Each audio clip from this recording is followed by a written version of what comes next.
Hey, awesome humans. Josh here. I am so excited to read an incredible story for you today called And Tango Makes Three. Thank you to my aunt who got me this book. It's a really incredible story, and I hope you enjoy it. So, we're going to just get started. In the middle of New York City, there is a great big park called Central Park. Children love to play there. It has a toy boat pond where they can sail their boats. It has a carousel to ride on in the summer and an ice rink to skate on in the winter. Best of all, it has its very own zoo. Every day, families of all kinds go to visit the animals that live there.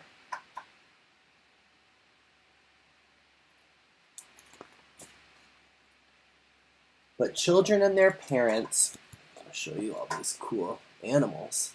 But children and their parents aren't the only families at the zoo. The animals make families of their own, with mothers and fathers and furry red panda bear cubs. There are monkey dads and monkey moms raising noisy monkey babies. There are toad families and toucan families and cotton top tamarin families. I think that's what these are.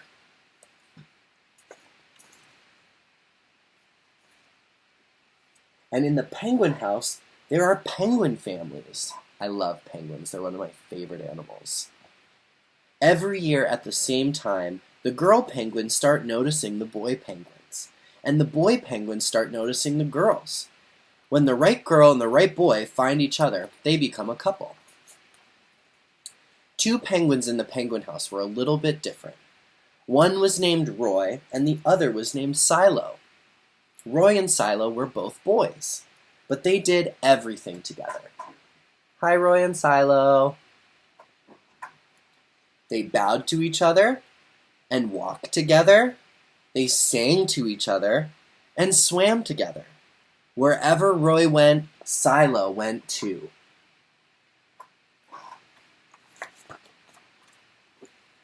They didn't spend much time with the girl penguins, and the girl penguins didn't spend much time with them. Instead, Roy and Silo wound their necks around each other. Their keeper, Mr. Gramsci, noticed the two penguins and thought to himself, they must be in love. There's Mr. Gramsci. Roy and Silo watched how the other penguins made a home. So they built a nest of stones for themselves. Every night, Roy and Silo slept there together, just like other penguin couples. How cute is that? Look at the penguins. Cuties. And every morning, Roy and Silo woke up together. But one day, Roy and Silo saw that the other couples could do something that they could not. The mama penguin would lay an egg. She and the papa penguin would take turns keeping the egg warm until finally it would hatch. And then there would be a baby penguin. Oh, look at the cute babies.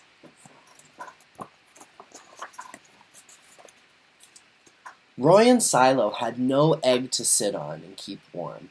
They had no baby chick to feed and cuddle and love. Their nest was nice, but it was a little empty. One day, Roy found something that looked like what the other penguins were hatching, and he brought it to their nest. It was only a rock, but Silo carefully sat on it, and sat. And sat. When Silo got sleepy, he slept, and when Silo was done sleeping and sitting, he swam and Roy sat. Day after day, Silo and Roy sat on the rock. But nothing happened. Trying to have a little penguin baby. Then Mr. Gramsci got an idea at Mr. Gramsci. He found an egg that needed to be cared for, and he brought it to Roy and Silo's nest. There's Mr. Gramsci putting the egg on the little rock pile for these cute penguins. Roy and Silo knew just what to do. They moved the egg to the center of their nest. Every day they turned it, so each side stayed warm. Some days Roy sat when Silo went for food. Other days, it was Silo's turn to take care of their egg. They sat in the morning and they sat at night. They sat through lunchtime and swim time and supper time. They sat at the beginning of the month and they sat at the end of the month. And they sat all of the days in between.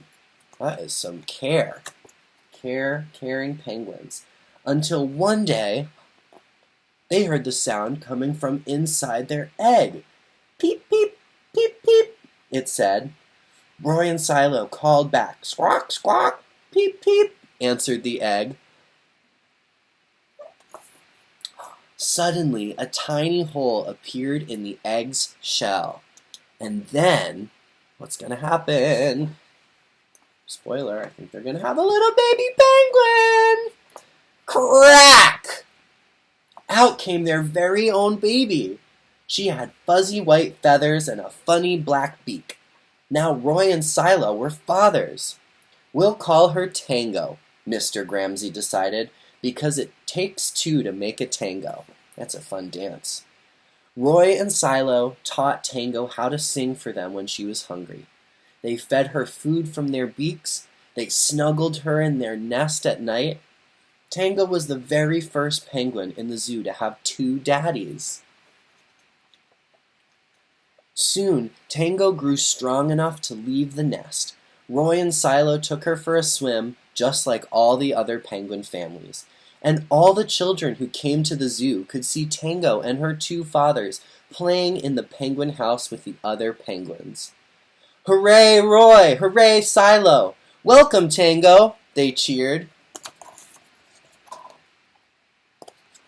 And watching them all swim together like a great family. At night, the three penguins returned to their nest. They snuggled together, and like all the other penguins in the penguin house, and all the other animals in the zoo, and all the families in the big city around them, they went to sleep. The end!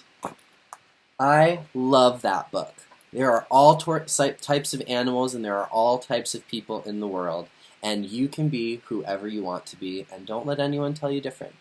I hope you enjoyed this book, and I hope you have an incredible rest of your day.